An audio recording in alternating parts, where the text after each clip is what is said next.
नमस्कार दोस्तों, अपन कालबेलिया समाज रे जो अध्यक्ष है रतननाथ कालबेलिया, वो ने मारा धन्यवाद है जो अपनी सपोर्ट कर रहा है। अपना है कालबेलिया समाज, वो ने हाथ जोड़ और विनती है।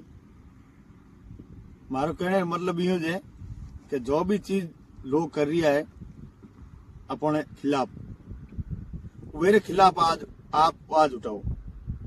और दूसरा नंबर यूं है कि मैं लकी ने कहनी चाहूँ, लकी उड़ान ज्यादा उड़ रही है, वे नहीं यूं कहनी चाहूँ कि तू डांस कर, मोने कोई ऐतराज नहीं है, मोरी ड्रेस पहन, मोने कोई तकलीफ नहीं है।